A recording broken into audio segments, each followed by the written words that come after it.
미국의 캘리포니아 주지사를 역임했던 영화배우 아놀드 슈왈츠네거가 나왔던 1990년작 토탈 리콜을 여러분 기억하십니까?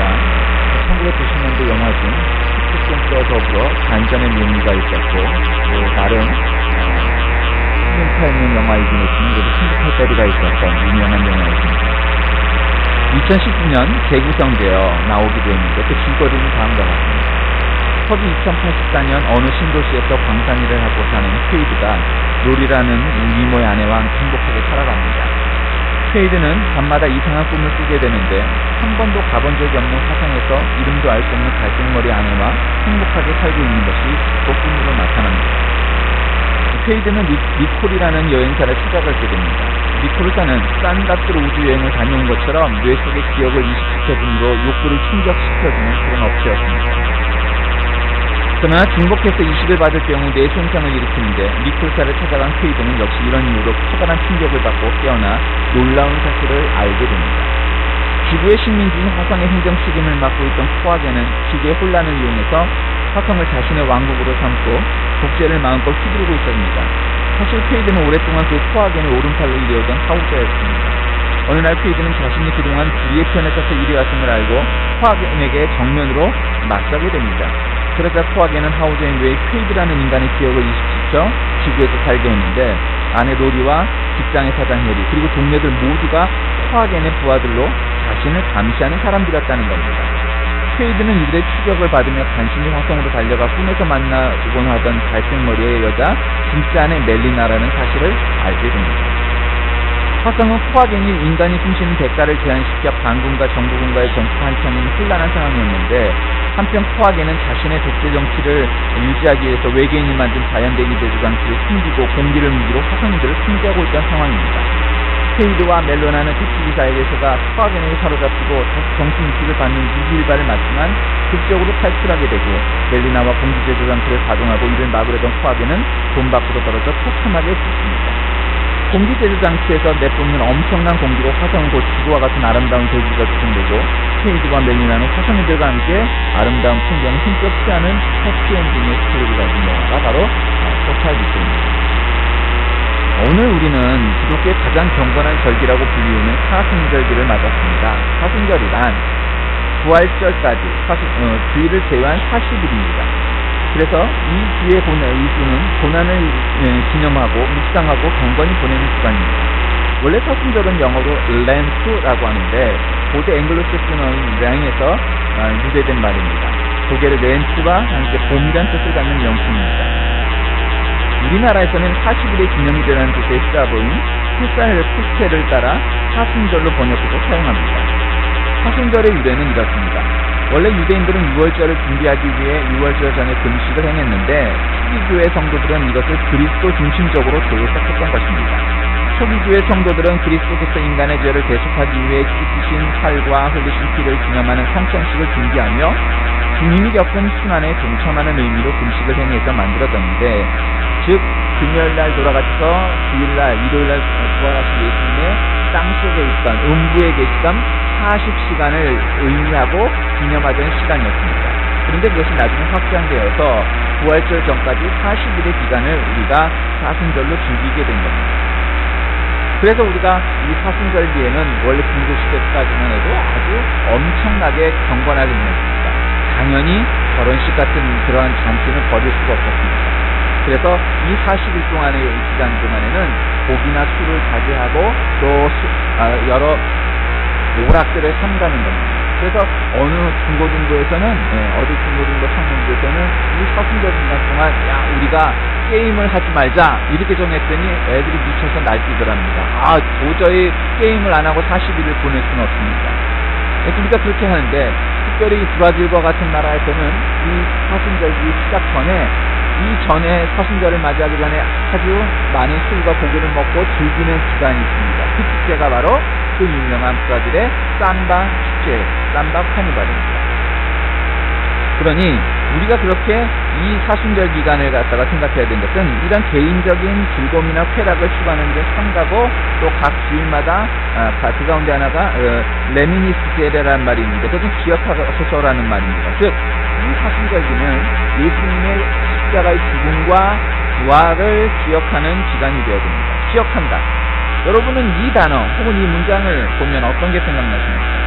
일본의 나가사키에는 야경이 유명한 관광 명소가 있답니다. 이 도시는 그 도시 사이로 흐르는 강물과 현란한 네온 사인이 강물에 비쳐 마치 보석을 여기저기 갖다 놓은 듯한 숲도록 아름다운 도시랍니다. 그런데 나가사키는 이런 아름다움과 정반대되는 아픔과 슬픔인 것을 여러분 잘 아십니다.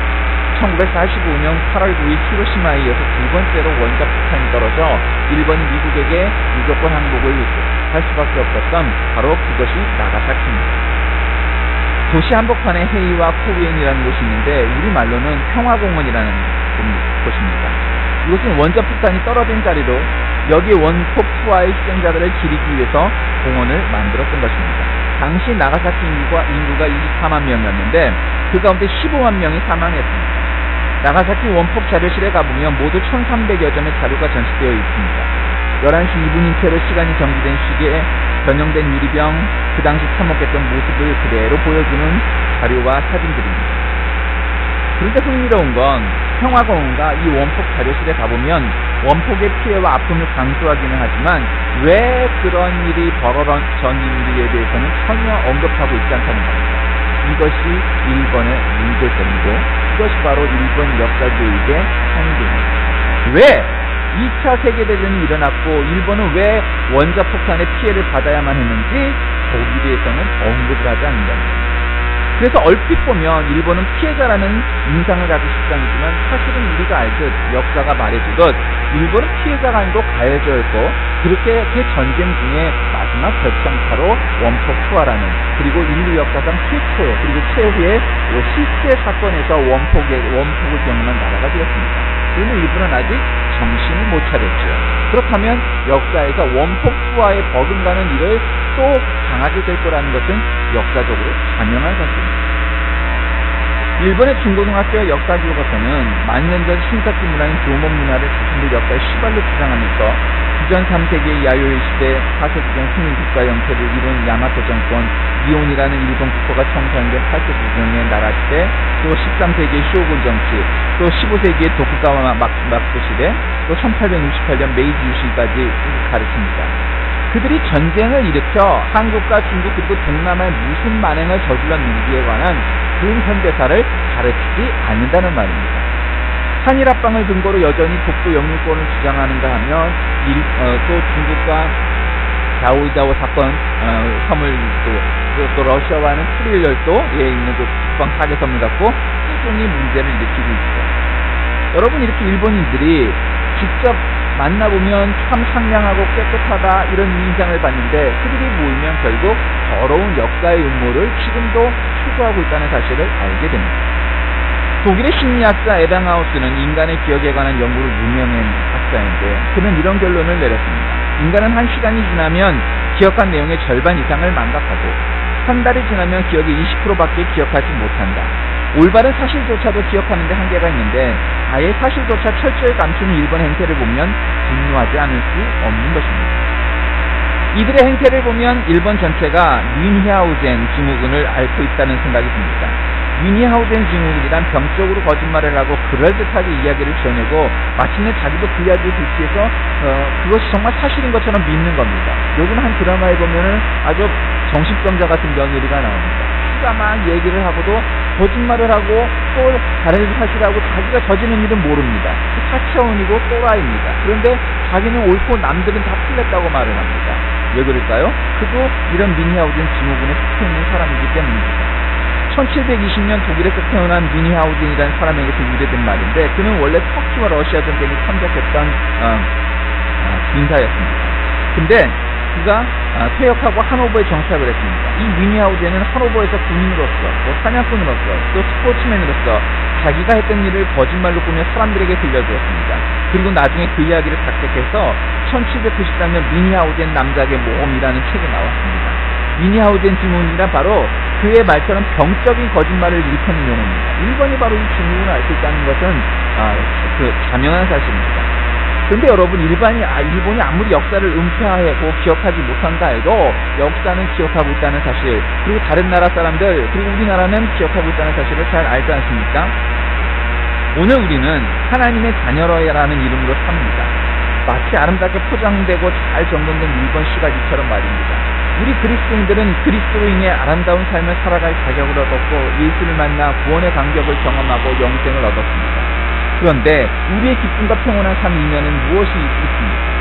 이사야 53장 5절 말씀을 한번 생각해 보십시오. 그가 찔림은 우리의 허물을 인하며 그가 상함은 우리의 죄악을 인합니다. 그가 징계를 받음으로 우리가 평화를 누리고 그가 채찍에 맞음으로 우리가 나음을 받았도다. 우리의 기쁨과 행복 이면에 예수님의 고통과 희생이 있었다는 사실, 우리가 얻은 생명과 영생은 바로 그 주님의 고통과 징계로 인하여 얻어진 사실이라는 것을 우리는 때때로 잊고 살아갑니다.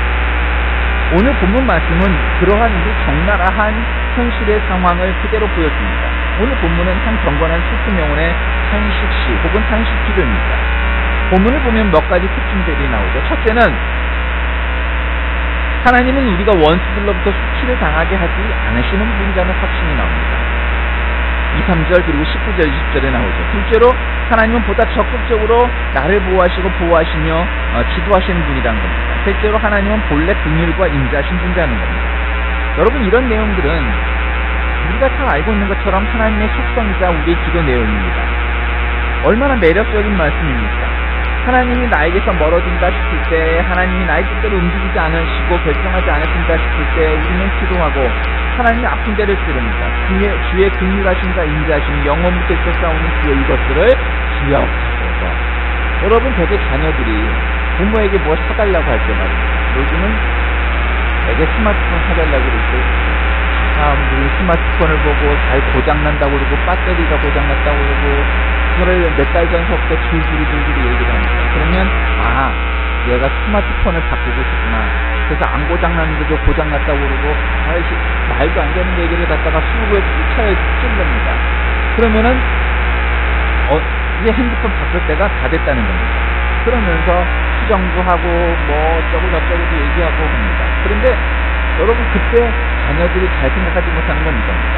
우리가 하나님 앞에 주님은 인자하신 주니오니 여호와의 중에 긍휼하신가 인자하신 영원부터 있었사오니, 마치 이것처럼 주여 이것들을 기억하시고 이렇게 한다면 아마 빨리 응답이 될 겁니다. 통상적인 우리들의 경향성을 그대로 드러내는 강구의 기도들 아닙니까? 하지만 여러분, 이것은 지금까지 우리 편에서 생각해 볼 수 있는 내용이었습니다. 그런데 오늘 본문도 자기 편에서 드리는 기도입니다만, 반대로 하나님은 어떤 마음이실까 여러분 생각해 보셨습니까? 무조건 인간을 중심에 놓고 하나님 보고 당신의 선한 속성을 기억하고 우리를 선하게 인도하라.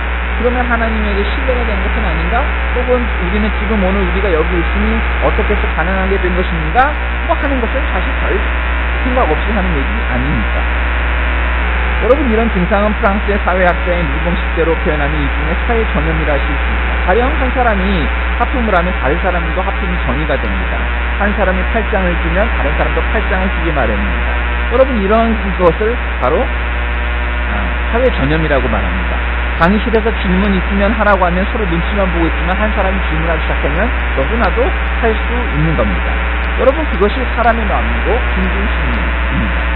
그런데 여러분, 우리가 하나님 앞에서는 그래서는 아니고 있습니다. 하나님의 아들과 딸이 세상 사람과 달라야 하죠. 세상 사람들이 너도 나도 똑같이 그렇게 사니까 우리도 그럴 수 있다, 이렇게 말하는 것은 옳지 않다는 겁니다. 사실 모든 종교에는 고행이라는 수행 방법이 있습니다. 특별히 여러분, 우리가 이슬람교에서요, 이 사순절 기간이 되면 어떻게 하는지 아십니까? 막 그들의 고난절이 되면은 막 채찍질로 자신의 등짝을 때리고 막 합니다. 아직도 그렇습니다. 여러분, 불교에서도 맨날 매체를 굶고 아주 옷도 입지 않고 그냥 고행을 많이 하죠. 우리 개신교가 유독 그런 고행을 많이 하지 않는 종교입니다. 대표적인 예가 인도죠. 인도에 가면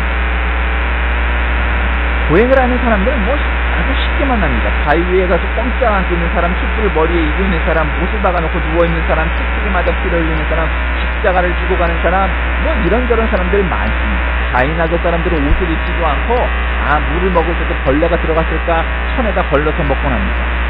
그렇게 기네스북에 올라있는 인간의 한계와 관계있는 기록들은 사실 다 인도인들이 차지했다고 해도 아주 차지하고 있다고 볼 수 있습니다. 예를 들면 한 자리에서 제일 오래 버티고서 있는 기록이 17년인데 그것도 역시 인도 사람입니다.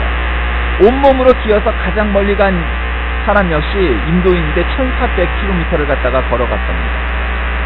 58시간 9초 동안 습격을 친 사람도 인도인이었고 34시간 동안 한 다리로 오래 버틴 사람 역시 인도 사람입니다. 이들은 이런 고행이 행복을 가져다주고 득수하게 해준다고 믿는 겁니다. 불교도 뒤지지 않습니다. 우리가 잘 아는 성철 스님은 8년간 장좌 불화, 즉 눕지 않고 앉은 자세에서 8년을 보냈고 10년간 용맹정진의 고행을 했던 사람으로 알려졌습니다. 용맹정진이란 암자주에 철조망을 쳐놓고 그 안에서만 생활하는 최고의 고행 방법입니다. 놀랍게도 우리 기독교 역사에도 그런 부분이 있습니다. 초기 그리스도교 시대에 복종치 않는 성직자들을 징벌하기 위해 매질을 사용합니다. 4세기 들어서 채찍질하는 것을 가장 효과적인 고행 방법으로 성취를 했고 13세기 중엽 이탈리아에서는 평신도 성직자 여자 등으로 구성된 채찍질 고행 형제화가 행렬이 조직될 정도로 그렇게 우리에게도 그런 역사와 전통이 있었습니다.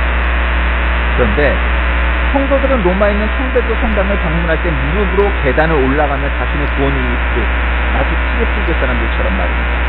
종교개혁자인 마틴 루터도 한때는 구원의 확신을 위해 고행과 금식을 일삼기도 했고 성베드로 성당의 계단을 무릎을 꿇고 올라가기도 했습니다. 특히 사순절 기간에는 이런 고행이 강조되기도 했던 계절입니다. 그리스도의 고난에 동참한다는 의미를 부여해 온몸을 채찍질한다든가 맨 무릎으로 베드로 성당의 돌계단을 오르는 것을 권장하기도 했습니다. 그 마음은 가득한 것입니다. 문제는 그리하는 것을 일종의 공적으로 생각한다는 겁니다. 그리함으로 자기의 공적을 세워서 자기 의를 쌓는다고 생각하는 게 문제입니다. 그래서 우리 개신교회는 그렇게 자신의 공덕 혹은 공적을 쌓아가는 고행이라는 것들을 많이 없앤 것이 바로 그 때문입니다. 여러분, 우리가 남을 사랑하고 남을 돕는 일들로 우리의 공적을 쌓고 공덕을 쌓는 것은 그것은 권장할 만한 일이지만 그저 내가 고행을 겪고 나를 고통으로 내몰아서 그것이 나는 의로와 나는 이렇게 심심이 깊어 하나님 앞에 사람 앞에 그렇게 보인다면 그것은 우리가 잘 아는 것처럼 바리새적인 행동 태도이지 그것이 어떻게 성경적인 신앙 자세일 수 있겠느냐 하는 겁니다. 하나님이 우리를 위해 하신 일을 기억하는 것이 이 사순절 기간 동안에 우리가 마땅히 해야 할 일이지 우리가 고행을 행함으로 우리가 의롭다고 하나님과 사람 앞에 보여주는 것이 우리의 할 일은 아니라는 것입니다. 하나님의 슬픔을 기억하라 하는 이야기는 그 슬픔을 무릅쓰며 하나님이 왜 그렇게 하시면서도 당신의 독생자 아들을 우리에게 내어주셨냐 하는 그 마음, 그 근본 정신을 기념하고 기억하고 유지하는 것이 우리에게 그 본질을 회복하는 길이지 그거야 우리 살리려는 거 아닙니까? 맞습니다. 그러니 우리도 그와 같이 합시다. 이렇게 해야 될 일이지 그러니 우리도 예수님처럼 십자가를 지고 우리도 예수님처럼 채찍질을 맞고 우리도 예수님처럼 십자가에 달려야 합니다. 그래서 실제로 십자가에 달리는 행사를 하는 사람들처럼 그런다고 해서 우리가 그 정신을 올바르게 계승하는 것은 아니다라는 겁니다. 본질에 충실한 토탈 리콜의 신앙, 그것은 적극적인 기억을 해내라는 겁니다. 완전한 기억을 해내라는 겁니다.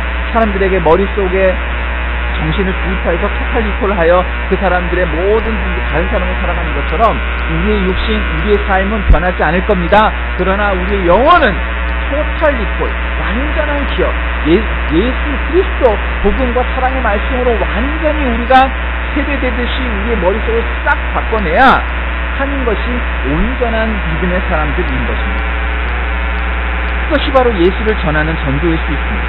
가난한 사람들을 돕는 일일 수도 있습니다. 또 우리 도움이 필요한 것에 우리가 자원봉사하는 것일 수도 있고 또 우리들의 물질이 필요한 것에 물질로 후원하는 길일 수도 있습니다. 이 모든 것들이 다 우리가 토탈 리콜, 우리의 마음과 우리들의 영혼을 예수 그리스도의 생각, 예수 그리스도의 정신, 예수 그리스도의 말씀으로 온전히 변화시키는 것, 우리들의 머릿속에, 우리들의 마음속에 온전히 예수 그리스도의 능력을 심고 예수 그리스도의 본질과 정신을 심어서 우리가 온전히 그렇게 살아갈 때 그것이 사순절 기간을 온전히 지내는 것이고 우리가 하나님의 자녀로서의 삶을 온전히 살아내게 되는 것일 겁니다. 이제 우리가 그 고난을 기억한다면 우리 역시 타인에게 유익을 줄 수 있게 합니다. 그것이 진짜 그리스도의 고난을 기억하는 가장 적극적인 길일 겁니다. 바라기는 이 뜻깊은 사순절에 우리 그리스도 공동체 모두가 하나님의 아픔, 예수 그리스도의 고난, 그것을 적극적으로 기억하면서 복된 그러한 날들을 갖기 위해서는 예수님의 그 생각들, 그 마음들, 그 정신들을 기억하는 토탈 리콜의 자세 갖고 살아야 우리가 어느 순간에도 나태해지고 어느 순간 잃어버릴 수 있는 그 모든 우리들의 삶을 온전히 변화시키어 온전히 주님 뜻대로 살아갈 수 있는 그러한 하나님의 자녀가 될 것입니다. 우리 모두 우리를 위해 기도하는 저와 여러분 되시길 주의 이름으로 간절히 기도드립니다.